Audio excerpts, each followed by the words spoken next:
In the summer of 2018, just before their final year of college, 8 friends from the University of Michigan planned a weekend getaway to commemorate their last break before graduation. They called it the Final Float. A lake house rental, 2 boats, no cell service, just each other. Cassie Rodriguez, the glue of the group, was the one who booked the house, a secluded, wood-paneled Airbnb nestled on the southern edge of Hemlock Lake. It sat at the end of a long gravel road, bordered on one side by steep forested hills and on the other by marshland thick with cattails and secrets. The nearest town, Woodpine, was 20 miles away. It was exactly the kind of place where the world couldn't reach them, or they couldn't reach the world. Joining Cassie were her 7 closest friends. Darren Wu, pre-med and fiercely loyal. Cassie's ex-turned-best friend, Nora Patel. Aspiring journalist with a knack for spotting bullshit and a GoPro, always within reach. Jared Olson, the prankster, beloved for his chaotic energy and dangerous confidence. Lena McCoy, quiet, bookish, the only one who hesitated before saying yes. Ben and Bryce Turner, twins, inseparable, known for their viral lake stunt videos. Ava Cho, the group's heart, empathetic, packed way too many snacks and always brought sunscreen. They arrived on a Friday afternoon in July, loaded up with beer floaties, Bluetooth speakers, and enough frozen food to survive a small apocalypse. Cassie snapped a selfie as they pulled into the drive, the lake glittering behind her. She texted it to her mom. Made it. No service at the house, but we're safe. Back Sunday. It was the last message anyone would receive from her. Sunday night came and went. So did Monday. Then Tuesday, no one returned. By Wednesday morning, the group's parents had begun calling one another. At first, they reassured themselves. Maybe the cell tower was down. Maybe they lost track of time. But when Ava didn't show up for her internship shift at Detroit Mercy Hospital, and Darren didn't respond to his McCats study partner's frantic texts, it became clear something was wrong. Local police were contacted, then state officials. A search was initiated that afternoon.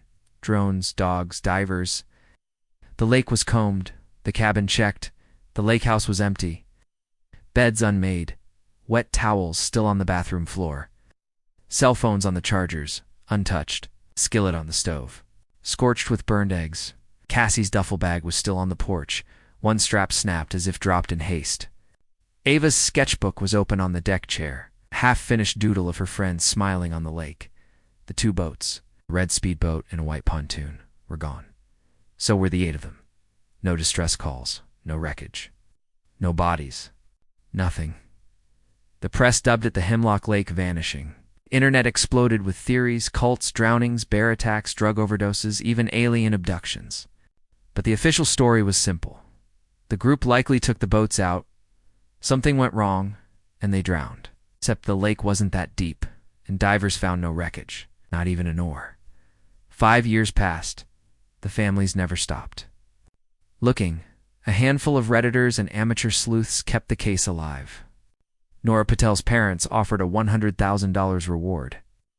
Ben and Bryce's YouTube followers ran facial recognition software on party footage for years, is convinced they'd show up at some abandoned gas station in the Midwest. They never did. Then in August 2023, something changed. A retired game warden named Cal Everett, flying a recreational drone over a patch of stay-toned land bordering Hemlock Lake, a part officially marked as no trespassing.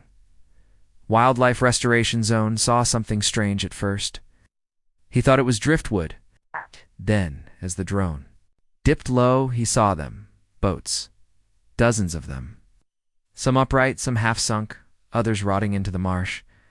A graveyard. Everett nearly dropped the controller. He replayed the footage, zoomed in. They're a red speedboat. The name stenciled in peeling white paint. Echo Fire. It matched the registration number on file from the group's trip. The next morning, he went to the state police. The next morning after that, Detective Elise Marlowe, who had once led the original investigation before being forced to resign due to budget restructuring, had a call. "This is it," she said, standing beside the state troopers, staring at a grainy printout of the drone footage. This is where they've been. Marlowe hadn't stopped thinking about the case. Not once. Not when she'd been reassigned to traffic enforcement. Not when she'd tried quietly to access sealed files from the investigation. Not when she'd started drinking again, but now. Now she had a reason to open every locked drawer in the case. This was her second chance. Within 72 hours, the site had been secured. Feds were notified. Divers brought in.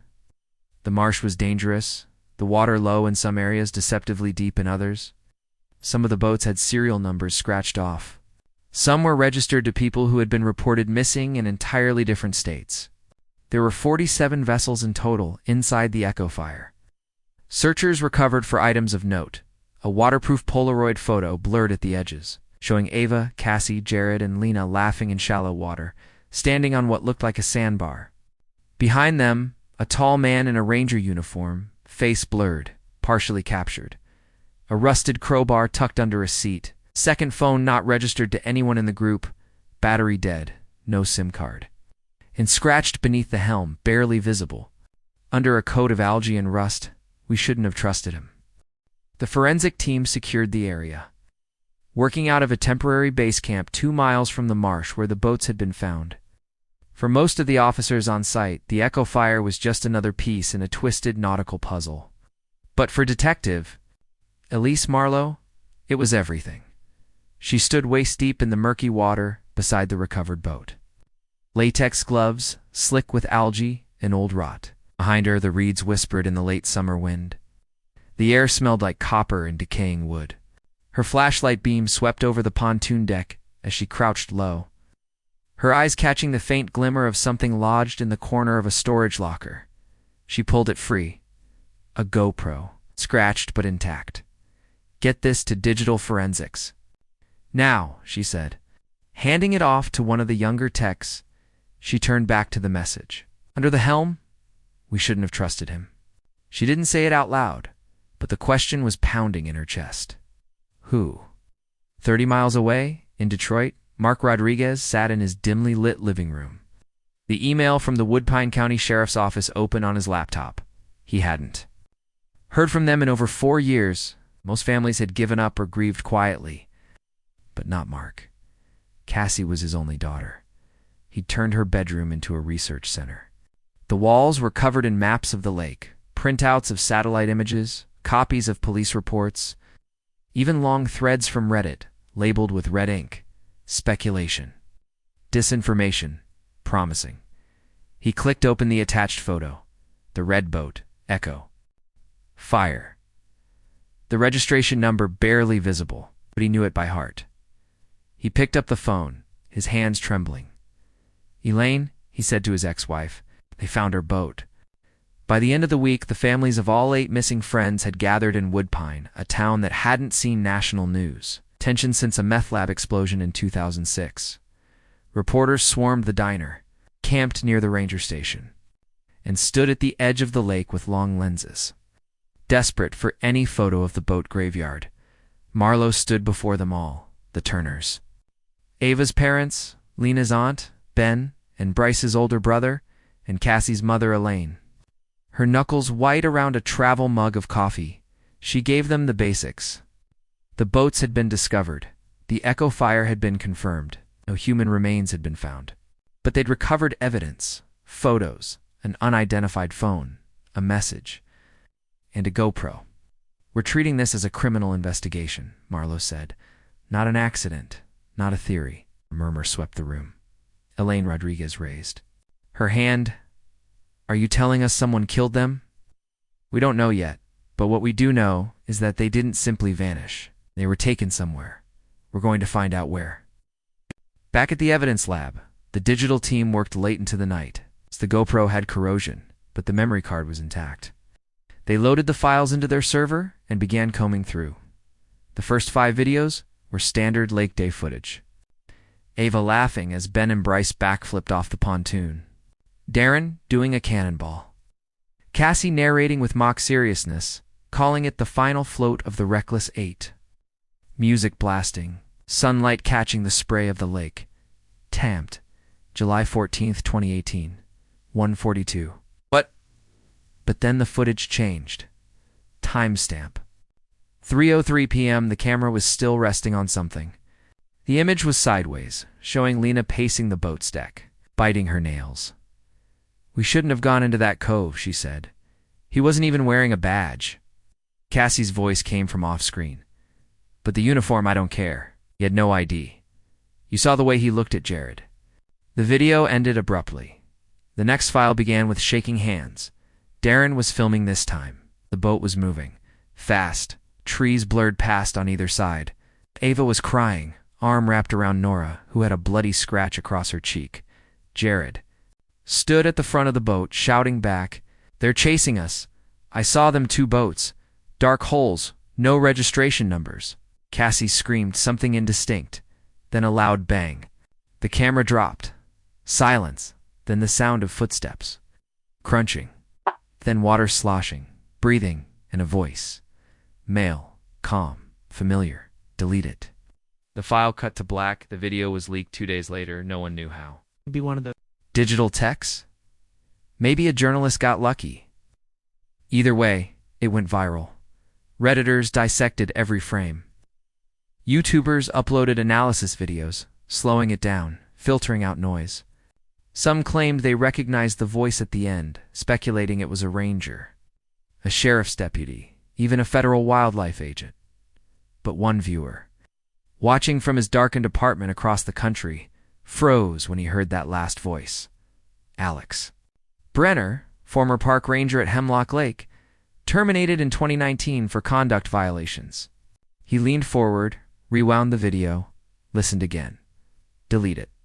He knew that voice. He picked up his burner phone and made a call he hadn't made in 4 years. "They found the echo fire," he said, "and the GoPro. If they find the other?" One. Silence on the other end. "Then we have a problem," said the voice. "Meet me. Midnight. Same place." Marlowe was working late at the evidence board, staring at a pinned photo of the lake's northern cove, the one that had been deemed off-limits due to flooding back in 2017, but according to satellite footage, that restriction was quietly lifted 6 weeks before the group's disappearance. She dug through archived permits. Cross-referencing every ranger assigned to that sector, one name stood out. Thomas Cade, no longer employed. No forwarding address. No digital footprint since 2020. Marlowe circled his name in red. "Who the hell were you?" she muttered. Her phone buzzed. Voicemail from an unknown number. Detective Marlowe. "You don't know me, but I used to work at Hemlock. What happened to those kids wasn't an accident. I tried to stop it. I have files, photos, I'll meet you, but you come alone. East Ridge. Look out. Midnight. Don't bring anyone, they're watching." She played the message again. Then again she copied the audio to a flash drive, locked it in her desk, checked her holster. At 11:58 p.m., she parked her car just short of the trailhead, the forest a wall of black. The moon glinted through the trees as she walked up toward the fire tower. The lookout loomed, like a skeleton against the stars. She climbed the steps slowly, one hand on her flashlight, the other on her sidearm. The trap was sprung before she reached. The top BAT figure stepped from the shadow's hoodie, ball cap pulled low. He raised his hands. "Elise," he said, "don't shoot." What took her a moment, Jared Olson, older, gaunt, alive. Marlowe stood frozen on the stairs of the fire tower, one hand instinctively on her gun, heart thundering beneath her jacket. The man before her stepped into the moonlight. His features were unmistakable. Sharper, aged by 5 years of whatever hell he'd been through, but it was him. Jared Olson. Alive. "You're supposed to be dead," she said. "Yeah, well," Jared muttered, voice rough. "I got lucky. The rest didn't." He looked over his shoulder, then back down the stairs. "We don't have long. Cameras are probably on us already. I just needed to see you first. Needed to make sure you're not part of it." "Part of what?" "Better. Took us that day. Whatever's still covering it up." They sat at the base of the tower, backs pressed to the cold metal, just out of sight from any obvious angles. Jared lit a cigarette with trembling fingers. "I've been living off-grid. For 5 years, he said, exhaling smoke like a man exorcising a ghost. Canada, mostly. Off a contact Ben knew from his hiking crew. I only came back when I saw the video. I didn't expect. Cassie's voice. Ava's scream, that sound. I can't unhear it. Marlowe didn't push. She let the silence stretch. Finally, she asked, "What happened that day?" Jared stared at the trees for a long time before speaking. "It started the second morning," he said. "Cassie went out early with Nora to get some sunrise footage, said she wanted cinematic beer roll. They didn't come back for 2 hours. When they did, they were off. Nora said we needed to leave. Cassie backed her up but wouldn't say. Why? Something about the cove? Marlowe asked. Jared nodded. They went past the no-wake zone, trying to get a wide shot of the lake, and that's when they saw the guy. Tan uniform, no badge.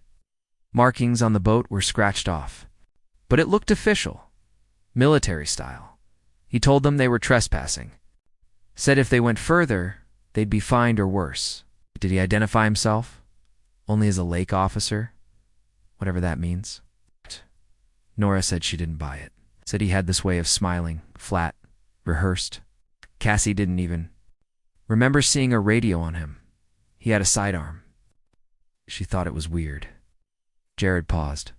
The cigarette burned low between his fingers. Then that night someone prowled the cabin. Marlowe's spine straightened. You saw him? Just shadows, Jared said. But Lena swore she saw someone outside the kitchen window. We locked. The doors tried to call for help, but the cell signal was gone, like someone had jammed it. Did you tell anyone after? I never got the chance, Jared said bitterly. Because the next morning, the boats were moved. He unfolded a crumpled piece of paper from his jacket pocket and handed it to Marlowe.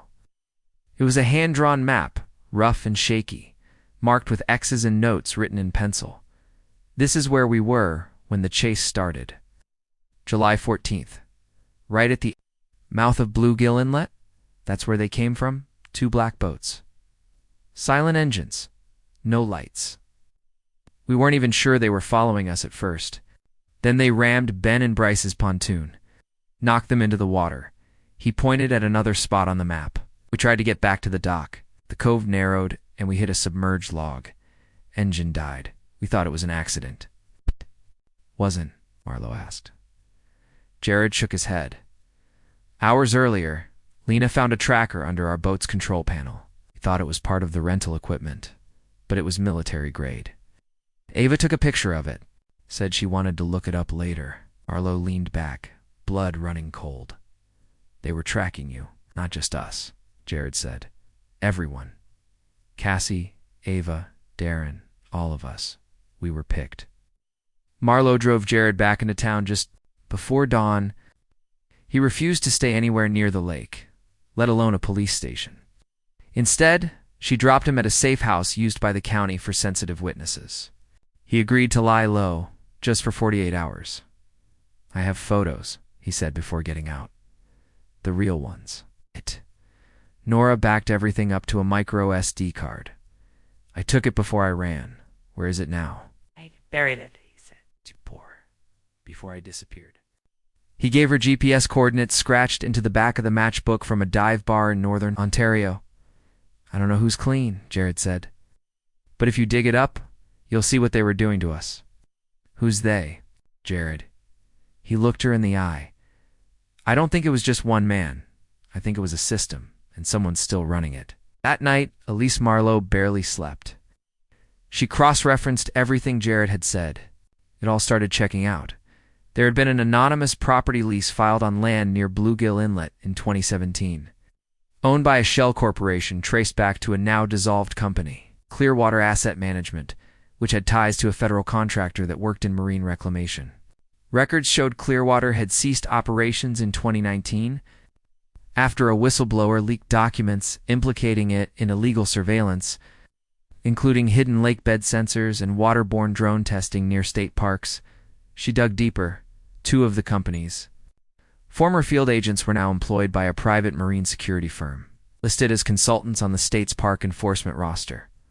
One of them. Thomas Cade, the same name from her earlier file. She called in a favor with a contact in the U.S. Marshals Service. He promised to ping her the last known activity on Cade's social or financials. When the data came back, her jaw clenched. Cade had used a government-registered fuel card 2 days earlier. The lakeside dock registered not under his name, but as part of a contractor supply delivery to an ongoing federal project. She pulled the dock name, Whitlow Landing, a forgotten marina 5 miles upriver from the boat. Graveyard, the same one that no local staff had ever reported working at. The next morning, while reviewing drone footage from Cal Everett, the same game warden who'd discovered the boats, Marlowe noticed something odd in the marsh graveyard images. A second red boat, parked just far enough to the east of the Echo Fire. Same model, same hull size, but the name was scratched off. She zoomed in. Barely visible on the side was a faded sticker: Lake Strong Charity, Regatta 2017. Only one of the friends had participated in that event, according to Cassie's emails. Darren? Woo. Meaning 2 boats, she whispered. Only one was supposed to be rented. She called the county records office and demanded boat rental manifests from that weekend. When the email came through, her suspicion turned to certainty. Only the Echo Fire had been logged.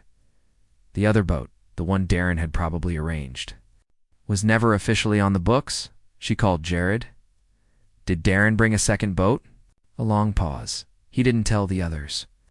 Just me. Said he borrowed it from a friend in exchange for helping him with med school essays. Said he wanted one with a better engine in case something went wrong. What friend? He never said. Marlowe's voice tightened. Jared, did Darren know something? I think he might have, Jared said slowly. But if he did, he didn't make it out. That night, Marlowe took a team of 4 officers and 2 divers to Whitlow Landing. She had no warrant, no clearance, but she had motive. The marina was derelict, covered in vines, dock rusted, office boarded up, but the water was too clean. No algae, no floating debris, no natural decay, and someone had tried to scrub the dock of tire marks. The divers went under. At 11:42 p.m., they surfaced with a metal container wrapped in plastic sheeting inside. Military-grade GPS tracking devices, 17 of them, all tied to serial numbers, previously flagged by the U.S. Navy for use in joint exercises, and all used illegally in civilian waterways during the summer of 2018. As Marlowe held one of the devices in her hands, her phone rang. Blocked number, she answered. You've gone too far, detective said, a flat, untraceable voice. If you want the bodies, you'll back off. Let the lake keep its dead. 2 days after the anonymous threat, Detective Elise Marlowe received a package. It was delivered not to her home or the sheriff's office, but to an old P.O. box she hadn't used in over 7 years, back when she was still an ambitious rookie detective working cold cases and keeping a private drop address for confidential tips. Inside the padded envelope was a flash drive, a single photograph, and a handwritten note on torn graph paper. The note read, I've done what I can. They're moving fast now. You've stirred the hornet's nest. If you still want the truth, follow the money. Start with Grant Thomas. One more thing. You were right. It was never about the boats. It was about who was on them. Marlowe examined. The photo was grainy, taken from a distance, likely through a long lens. It showed a man in a ranger uniform shaking hands with another man in a black windbreaker. Behind them, a white unmarked van, obscured by a pine branch. A piece of dock floated in still water, partially submerged. On the edge of the dock was a cooler, cracked open, with something dark, possibly blood, leaking. From the lid, Marlowe didn't recognize either man in the photo at first, but the one in the windbreaker had a patch on his sleeve. A stylized compass, Rose. Compass Operations Group, a defunct private security firm that had once contracted with Homeland Security to monitor rural aquatic activity. She hadn't heard that name in years. She inserted the flash drive into her personal laptop. A video autoplayed. Low resolution. Time-stamped July 15th, 2018. The day after the friends vanished, it showed what looked like a body bag being hauled across a dock. Then a second. Then a third. There was no audio, but it was clear. Someone had collected the victims, but not Jared, and maybe not Darren. By now, the story had gone national again. Cable news ran segments on the Hemlock 8. True. Crime podcasts scrambled to produce episodes. Online forums revived old theories, but the tone had changed. People weren't speculating anymore. They were investigating. Someone had uploaded the leaked body bag video. It exploded on Reddit within an hour. By the second hour, the user who posted it had deleted their account. By the third, the file was flagged and removed from every mainstream platform, but the damage was done. Public pressure mounted. The governor issued a statement pledging complete transparency and cooperation. With the investigation, Marlowe didn't buy it for a second. She knew what government damage control looked like, so she drove straight to the Detroit office of the state Auditor General, the one person who had access to all contracts, payments, and federal reimbursements related to state park security and emergency response budgets. She gave the name from the note. Grant Thomas. The clerk looked up from her computer. You mean the procurement officer? Yes. He's retired. Moved to Maine last year, but she frowned. He didn't handle park security. Handled emergency asset acquisition, boats, gears, surveillance packages. Oh, signed. Off on private contracts involving law enforcement? Hold on. She returned 10 minutes later with a red folder. Grant Thomas approved a one-time contract in 2017. Quiet filing, funded under a discretionary account marked disaster prep. What was the contract for? Marlowe asked.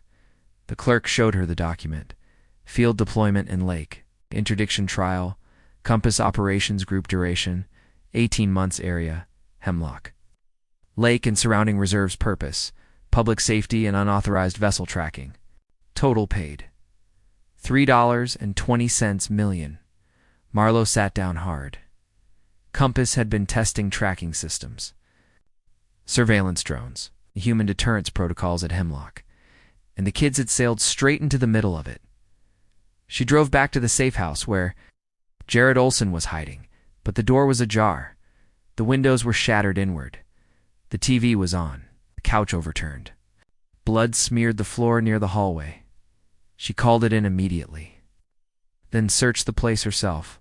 The back door had been broken inward, not outward. The trail of blood ended near the backyard fence. Tire tracks in the grass. They had taken him. There was no doubt now. Someone was watching every move she made. When forensics swept the house, it confirmed what she feared: Jared's blood. Multiple drops. But also, second set of footprints. Barefoot. Small. Consistent with a female between 5 feet 4 inches and 5 feet 6. And something else. A torn section of notebook paper. Crumpled and soaked in blood, stuffed under the floor vent near the kitchen. Marlowe unfolded it. A message scrawled in red ink. Tell Ava's parents. The bodies aren't in the lake. They're buried in the bluff behind Sector 14. Jared didn't make it. Marlowe sat in her car for an hour, trying to absorb it all.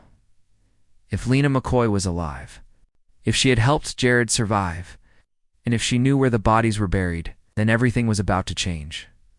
She called FBI Special Agent Desiree Hahn, former colleague from a trafficking task force who had owed her a favor since 2012. In deep, Marlowe said, I think I've got buried victims on state land. I think the state helped cover it up. I need GPR, cadaver dogs. And a shovel. Hahn didn't hesitate. Send me coordinates. 3 days later, under full FBI jurisdiction, they searched Sector 14, section of bluffland above the lake with deep clay soil and no public access. They found 3 graves before noon. Each contained human remains. One still had a faded Michigan hoodie, embroidered with Turner Twins 18. Another wore a gold bracelet. Cassie's mother had described to Marlowe in their first interview 5 years ago. Ava. Shows dental records confirmed the third, but only 3. Where were the others? Where was Lena? That night, Marlowe sat at the edge of the bluff, exhaustion weighing her down. She pulled out her recorder and began a memo. 3 confirmed victims. Jared's missing. Lena presumed alive. Surveillance contract tied to a shell company used for military trial runs. We are no longer in missing persons territory. This is a pattern. This was a system. They were chosen, followed, tested, and then erased. Her phone buzzed. Blocked number again, she answered. A woman's voice this time, quiet, raspy. I have 1 hour. There's a black Jeep parked at mile marker 77. I'm in the passenger seat. If you want the rest of the names. Come alone, Lena. Silence then. They tried to make me forget, but I didn't. I remember everything. Click. The black Jeep at mile marker 77 sat alone. Parked in the shadow of a defunct Ranger's Watch station, just off the edge of the old access road that used to lead to the east docks of Hemlock Lake before they were decommissioned in 2016 and blocked off with a fallen tree and a rusting sign. No entry wildlife. Management area. Marlowe arrived just before midnight.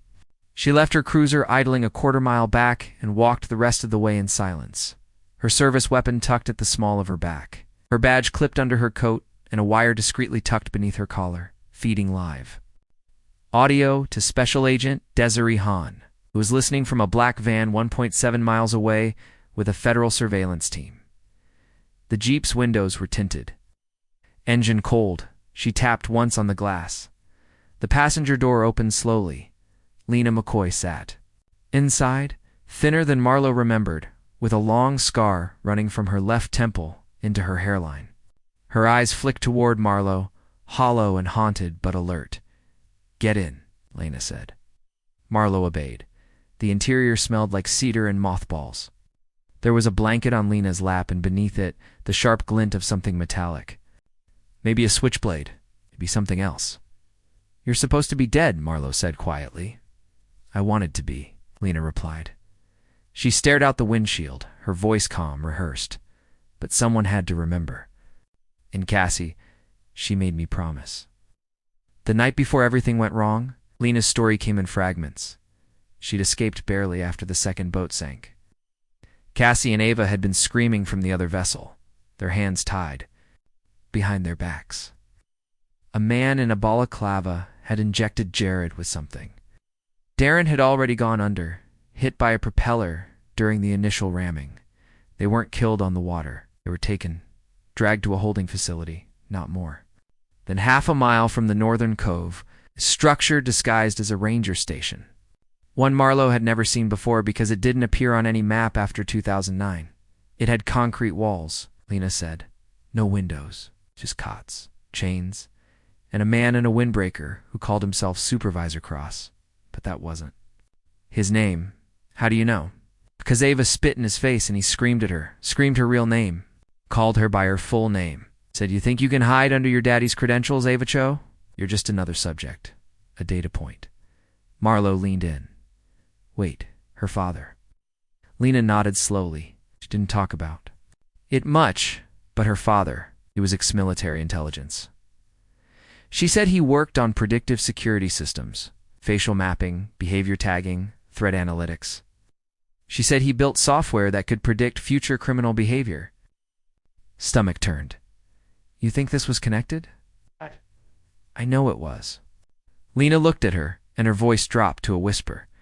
They were using us to test it, not just the tracking devices, not just the cameras. They were stress testing threat responses. Isolation, panic, surveillance density. Ava figured it out. The second night, we were in the bunker. She said we were part of a behavioral algorithm, that everything was designed to see which of us would break first. The theory wasn't new. For years, conspiracy forums had whispered about black box trials, unregulated field tests carried out in remote locations, using unsuspecting civilians to validate predictive policing models. Most were rumors. Some were hoaxes. But Marlowe now had 3 dead bodies. A missing survivor and a live witness saying the test wasn't just real, it had gone rogue. Who was in charge? She asked. Lena hesitated. He never gave his real name, but I heard. The others call him Director. Not Sir, not Agent, just Director.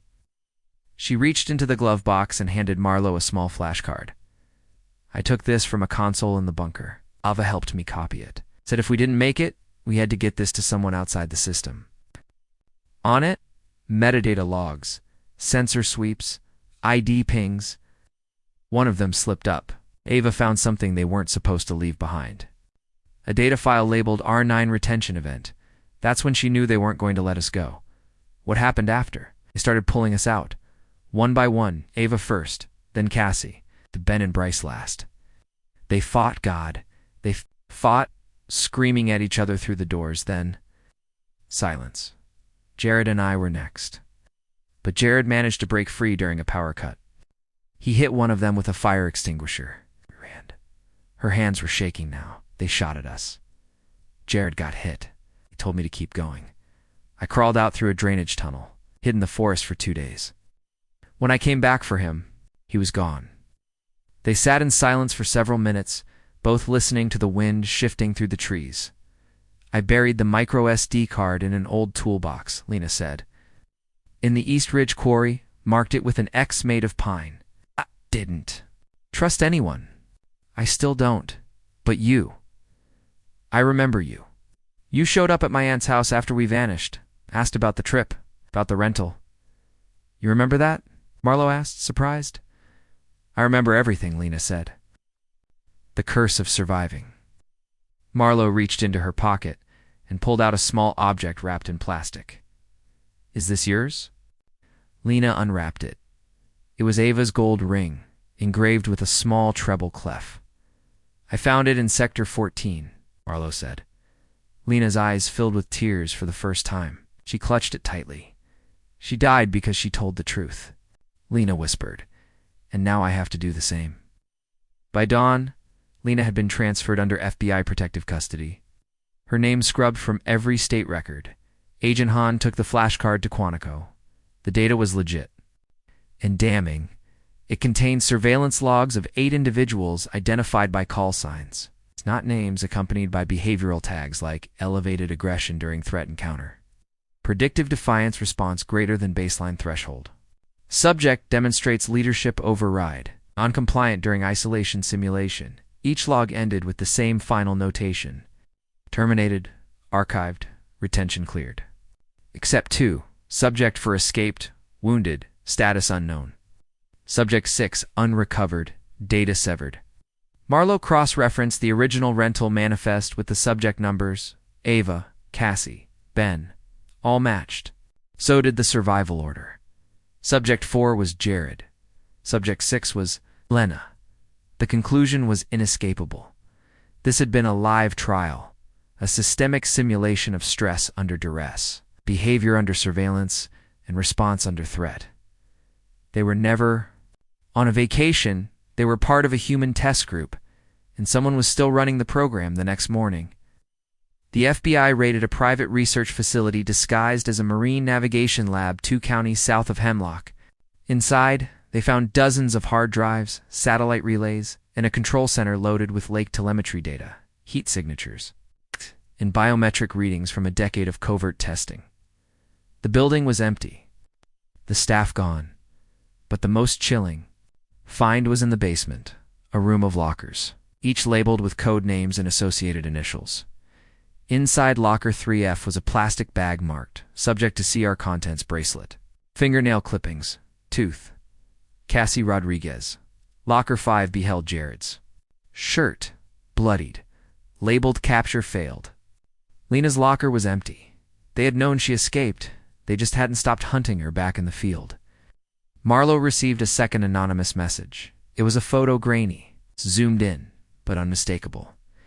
It showed Supervisor Cross, a.k.a. the director, sitting at a small outdoor cafe in Prague, sipping coffee. Dated for days prior. At the bottom, a line of text. Test Site 17 complete. Subject 6 neutralized. Project Ascender relocated. Next trial, Clearwater Bay, October. 14, she called Hahn. We're not done, she said. Oh, they're just getting started. The cafe in Prague where the photo of the director was taken had a name Kavarna B.A., perched on a side street along the Voltiva River, with brick walls, ivy-covered railings, and a reputation for privacy. It catered to diplomats, spies, and the kind of men who never gave real names. but paid in untraceable crypto and carried their own encryption devices. Elise Marlowe wasn't in Prague. She was in Woodbine, in a windowless federal conference room stacked with evidence boxes. The walls now plastered with satellite images, contract ledgers, and 8x10 photos of the 8 missing college friends. 7 of them were now confirmed. Dead. The 8th Darren Wu had never been found, and as the documents rolled in from the Quantico data team, a new question emerged. What if he hadn't died at all? What if Darren had never been a victim? What if Darren had been part of the program? It started with the flashcard Lena handed over. Among the biometric logs was a folder labeled Blink, Subject Initiator, DWSOO, unlike the others. This one didn't contain field stress data or psychological response notes. It contained briefings, operational plans, deployment summaries, algorithms with Darren's initials in the author metadata. A heavily redacted personnel log listed his name under onboarded undercover subject, consent acquired. He'd agreed to be part of the simulation. He wasn't just on the trip, he was infiltrating it. Marlowe's hands trembled as she opened the next file. A video. Dated 2 days before the disappearance, Darren sat at a metal desk under fluorescent light, wearing a gray field jacket. His voice was calm, formal. Test Site 17 begins this weekend. Target group selected. No prior convictions, no psychological flags. Primary asset is Subject 3, codenamed C.R. Cassie Rodriguez. Close tie to me, previously romantic, high trust coefficient. Initial stressor will involve a staged uniformed contact at Northern Cove. Secondary wave includes pursuit, resource denial, and intermittent isolation to stimulate decision divergence. Goal: identify leadership collapse point and predict threshold of panic behavior. Final evaluation will be directed by a sender command. All agents instructed to avoid fatality unless test failure requires containment. He paused. Then, for the first time in the footage, his voice wavered. They trust me. Cassie especially. I don't know if I can do this. The screen went black. Marlowe stared in disbelief. Darren had signed up, and then he changed his mind. Special Agent Hahn was already ahead of her. She'd traced Darren's old college email, digging through firewalls and shut down servers until she hit something strange, a bounce from a ghost address that hadn't been used in years. The server signature was tied to a closed DHS node, a restricted internal domain flagged for experimental systems research. The domain name: ASENDER.net. Marlowe drove to Ann Arbor that night, straight to the University of Michigan campus. She pulled favors, pressured the administration, and got access to Darren's old academic records. His major had been neuroinformatics, but midway through junior year, he'd dropped several courses, then enrolled in a shadow program called Applied Behavioral Systems Initiative. The class didn't exist in the student catalog. The professor of record was listed as a visiting fellow Dr. Grant Thomas, the same man who'd authorized the compass. Contract back in 2017, she went straight to Thomas's last known address. It had been burned to the ground 3 months earlier in what was labeled an electrical fire. He hadn't been seen since. Meanwhile, forensic team made another chilling discovery while analyzing the locker room evidence from the Marine lab. Hidden floor panel. Beneath it, a locked briefcase. Inside, a single hard drive and an envelope marked to be opened in event of field contamination, Project Ascender Directive. The drive contained dossiers, hundreds of them, of test subjects across the country, data logs, brainwave analytics, social media footprint decay predictions, real-time location tracking paired with deepfake scenario mapping. They had been modeling behavior not just on the Hemlock 8, but on over 300 civilian clusters. College students, hikers, boaters, church groups, tourists, random groups of Americans, flagged by a predictive model as non-critical, low-profile populations ideal for observational trials. Some of them had already vanished. A climbing group in Utah, a kayaking club in Minnesota, fishing camp in Maine, all unexplained, all buried in silence, And then came the worst file of all. Video, black and white. Time-stamped July 15th, 2018. 3:12 a.m., Cassie Rodriguez, restrained in a concrete room, her face bloodied, speaking to someone off camera. "You said this was a simulation, Darren, that no one would get hurt. You said I'd be safe." The camera moved, revealing Darren, sitting in a chair, silent.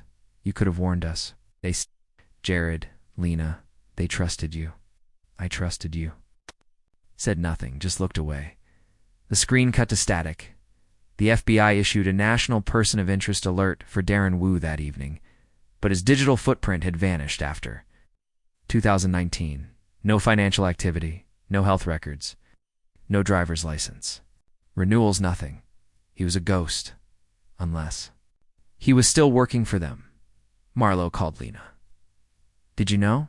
she asked quietly. Lena was silent for a long time then.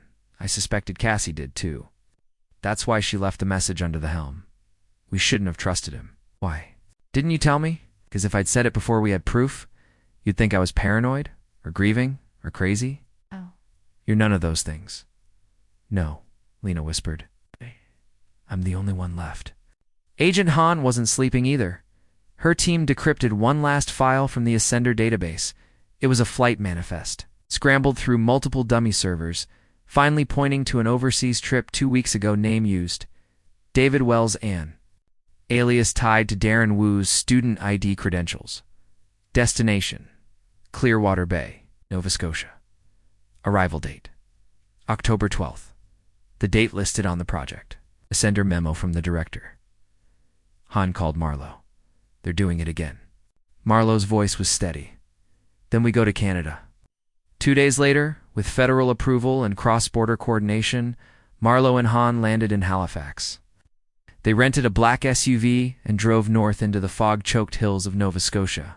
The coordinates they had were vague, but enough to bring them to a series of abandoned research cabins on the edge of the bay. Old fisheries converted into tech labs. They waited until nightfall. Then, under cover of darkness, they moved in. What they found was worse than they feared. The buildings were still, warmed coffee cups on tables, equipment still running, and in one of the rooms, a whiteboard with scribbled behavioral notes at the top, the title, Ascender Phase, 3 multi-group integration trials below, a list of names. 8 of them next to each name was a red stamp, 5 marked deceased, 2 marked recovered, and 1 active field override. Darren Wu. Fog settled thick over Clearwater Bay, the kind that dampened sound and soaked through coats and skin like a warning from the sea. Marlowe stood by the SUV, flashlight in one hand, Glock in the other. She wasn't cold. She was angry. Inside the lab, the remains of Project Ascender had been hastily abandoned but not erased. Whoever had evacuated had done so quickly, as if someone tipped them off, which meant someone was still leaking information, and Darren. Wi-Fi really was still alive, was still on site when that board was written, still active, still working maybe, even still watching.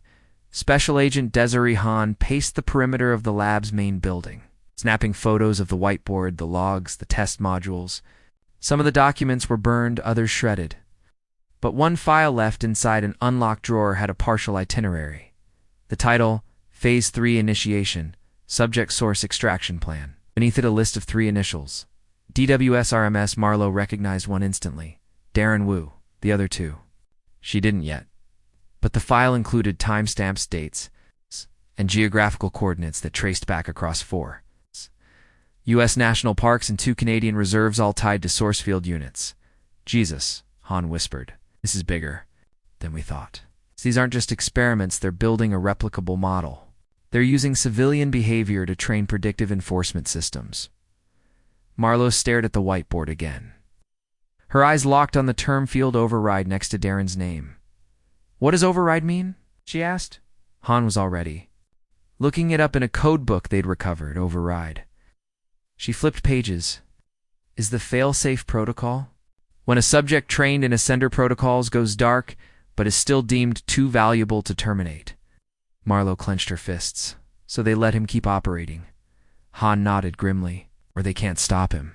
They swept the cabins. In one, they found a staging room, a small, soundproof space with psychological trigger tapes playing on loop. On a table, flashcards, facial recognition markers, and scent packs. Marlowe recognized the faces. Jared, Ava, Ben. Their images were being used as emotional calibration stimuli. A post-it on the wall read, WU Prep Set Alpha, full cognitive reconditioning. Target memory anchors, CRACJP. Time limit, 48 hours from isolation point. It was a reprogramming room, a way to control rogue assets or erase guilt. She found Darren's handwriting on a log sheet beside it. They were never supposed to die. I warned them. But when Ava cracked the model, they panicked. They thought she'd talk. I didn't stop them. Couldn't. If I run now, they'll find me. If I stay, I'm next. Cassie, I'm sorry. Marlowe stared at the page, nausea rising. He had tried to pull out. But too late, he had betrayed them, and then watched them be buried. Han pulled her aside. I found something. In the smallest cabin, hidden beneath a rotting floorboard, was an aluminum lockbox. Inside, satellite photos, 8 grainy frames. Printed from thermal imaging drones, each showed a small group of people on a lake in various locations. Utah, Ontario. The Great Lakes in each photo, 2 boats, each labeled with a code, TS-17, TS-12, TS-21, test. Sites all different people, all the same layout, and in the corner of one frame faint. Blurred, but unmistakably, young woman with a birthmark on her neck, Lena McCoy. But the photo was dated October 11th. 2 days before Lena met Marlowe at mile marker 77, Marlowe stared at it, heart plummeting. What if that wasn't Lena? She asked. Han's brow furrowed. You think it was a decoy? I think it was a plant, a proxy. Marlowe stepped back, piecing it together in real time. What if Lena never escaped the program? What if the person who met me was a test subject one? Trained to play her? A behavioral double. Han exhaled sharply. Jesus Christ. We handed that girl over to the FBI. We gave her a safe house. They stared at each other. She's inside our system. They called Quantico immediately. A background check was launched on the Lena in custody. Blood work confirmed. Not a match. Whoever she wasn't Lena McCoy. By the time they reached her safe house, she was gone.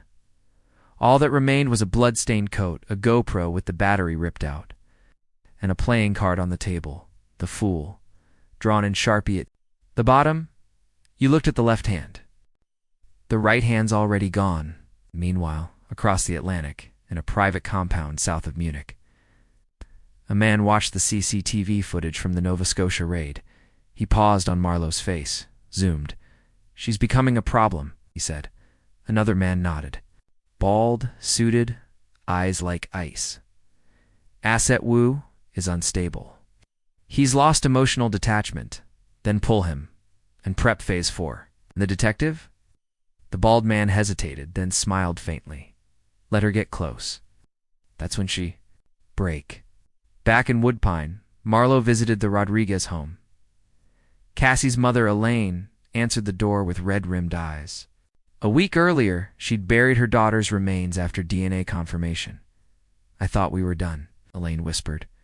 I need to ask about something, Marlowe said gently. She showed Elaine the thermal photo. Elaine's breath caught. That's not Lena, she said immediately. She has the same hair, same profile. But the walk Lena had a limp.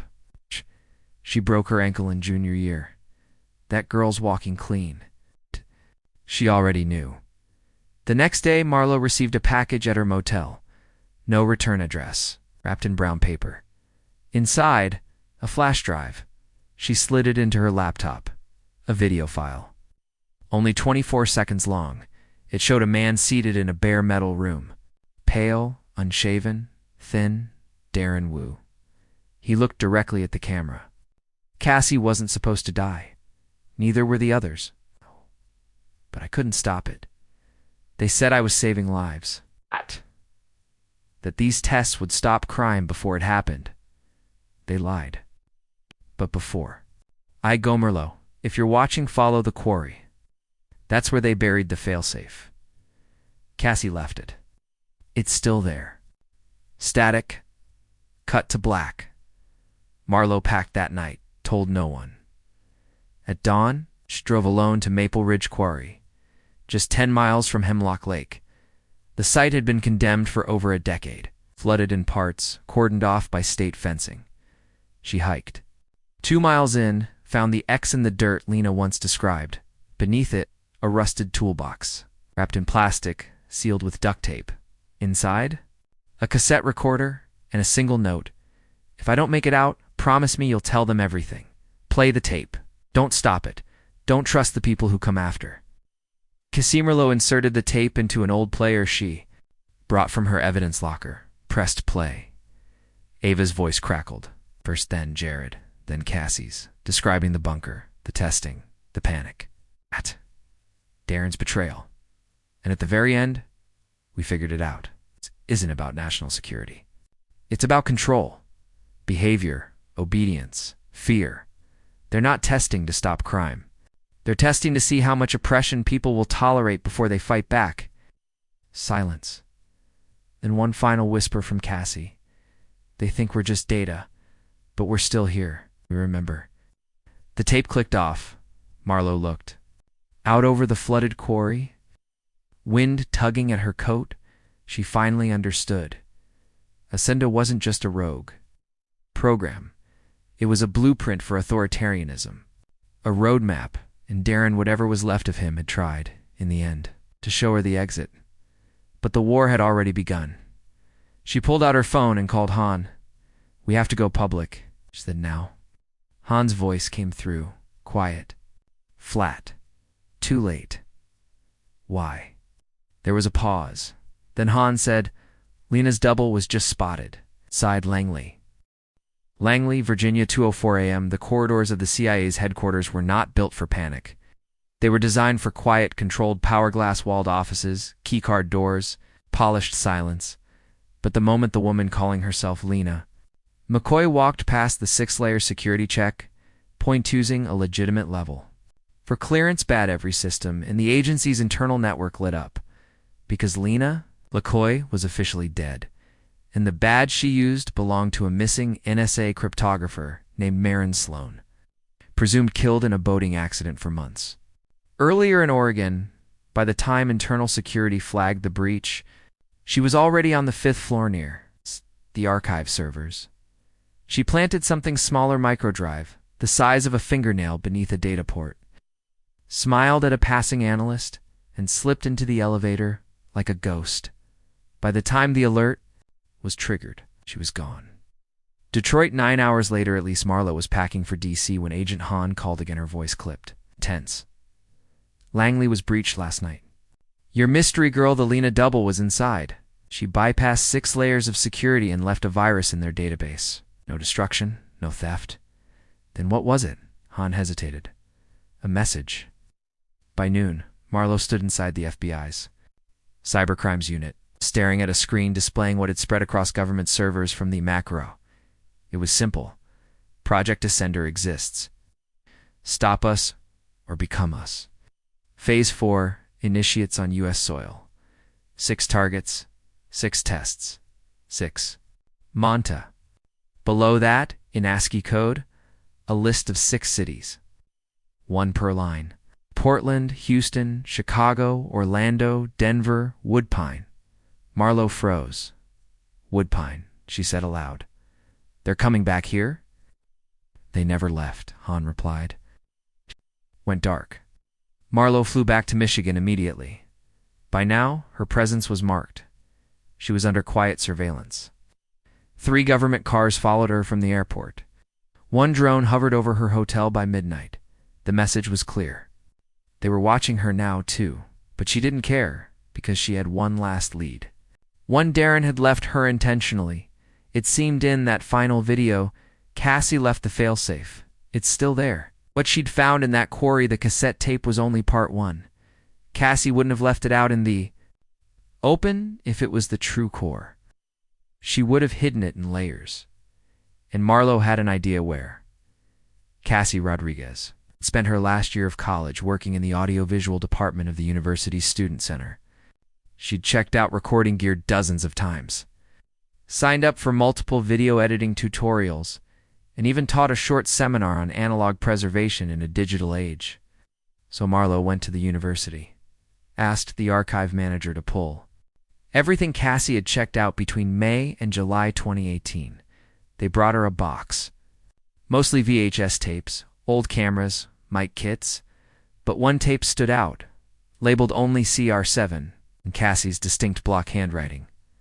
Marlowe checked the university logs. The tape was never returned, which meant it had been misfiled or hidden on purpose. She borrowed a VCR and popped the tape in. The screen flickered, and then Cassie's face filled the screen. She was sitting on a dock, probably filmed a week or two before the lake trip. She looked calm, but her voice trembled with purpose. If you're watching this, it means the others didn't make it. I had a feeling this would happen. Darren's been acting strange. Us. Asking questions like he's studying us. I love him, or I thought I did, but something's wrong. Ava saw his laptop last week, so I had a folder called Live Subject Logs. He shut it when she walked in. We think we're being watched. We're going to take the trip anyway, to see if we're just being paranoid. But if we vanish, if anything happens, this tape is proof. She looked straight into the lens. We were never going to just disappear. Someone made us disappear.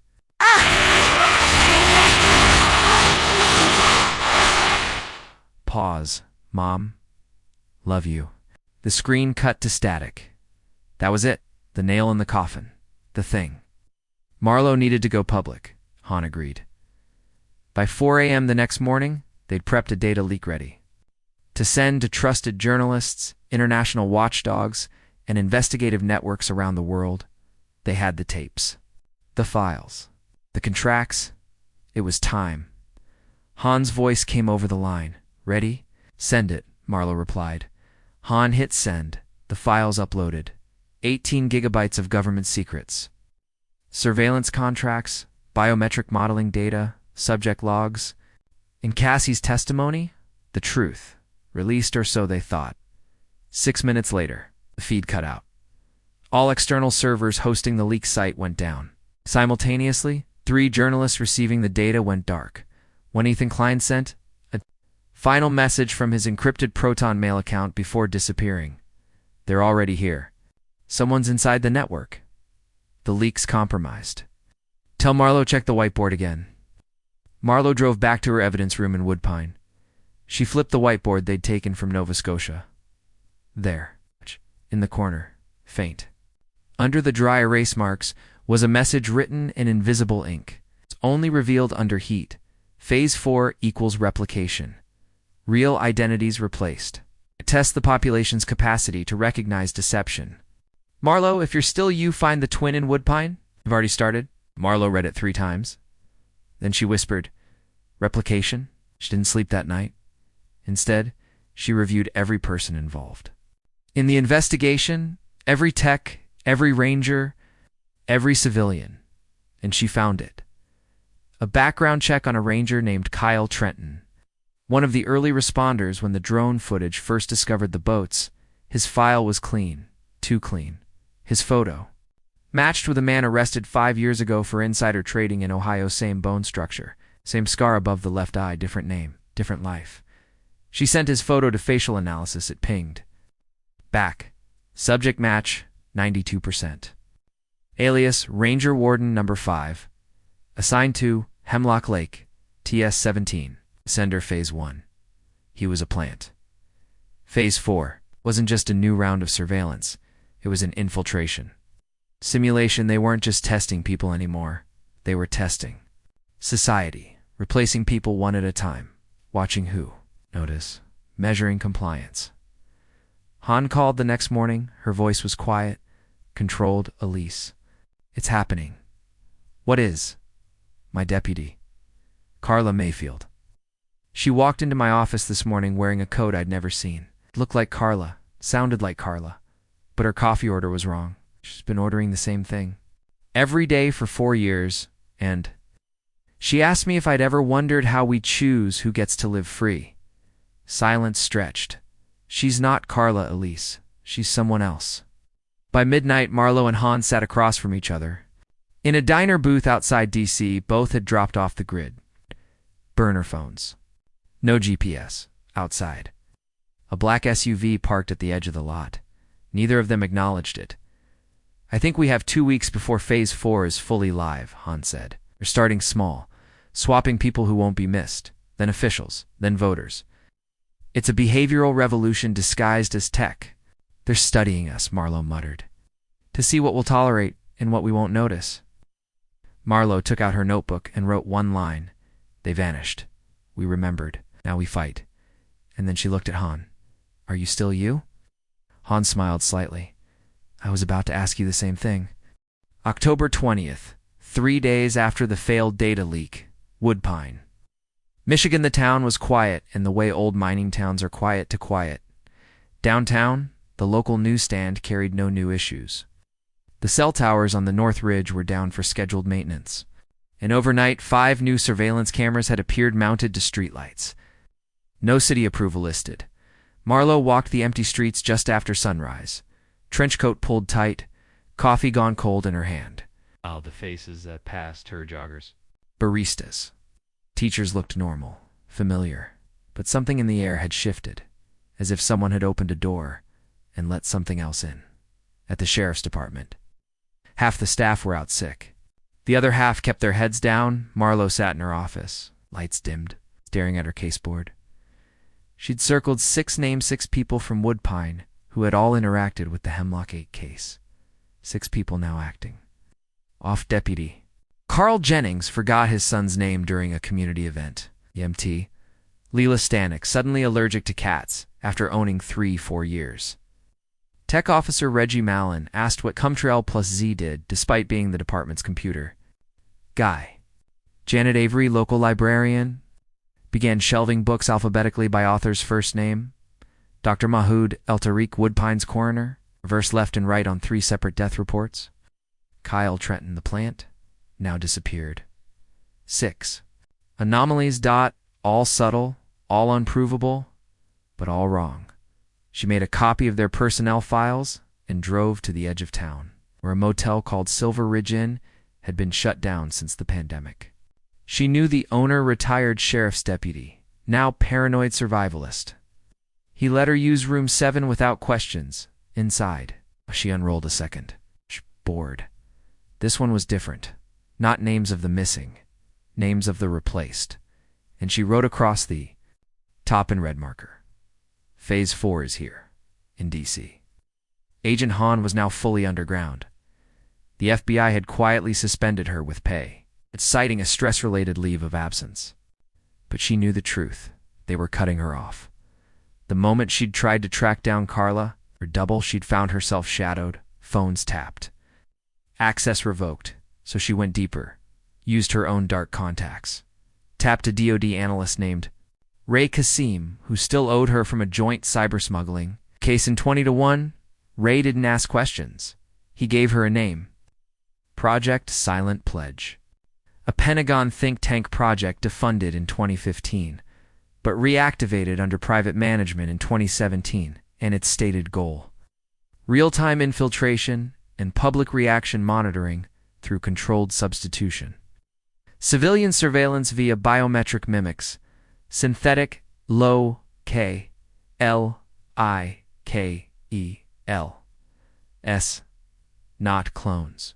Not I people, trained to be someone else. Selected based on psychological adaptability, raised in isolation, deployed as needed. Phase 1, behavioral mimicry. Phase 2, social mapping. Phase 3. Public integration. Phase 4, control through confusion. Back. In Woodpine, Marlowe received a package at her temporary safe house, no return address. Plain cardboard. Inside, a single USB stick and a printed message. From the real Lena, I'm still alive, but not for long. If you want to stop them, go back to the lake. Listen to the red frequency. I'll hear the ones who never made it. Out. Marlowe closed her eyes. The red frequency it was urban legend among radio techs. A rumored ultra-low band channel supposedly used in military testing zones, not detectable on consumer devices, only analog. She grabbed the same battered shortwave unit she'd used to track drone feeds in Part 3, and she drove to Sector 14, the same bluff where Cassie, Ava, Ben's remains had been found. She parked, climbed the ridge, and tuned the radio. Nothing, then static. Then, slowly, a pattern. Faint voices, distorted looping. Jared. Don't leave me, Cassitern. Off the light, it's watching, Eskin. You hear it. Can you hear it?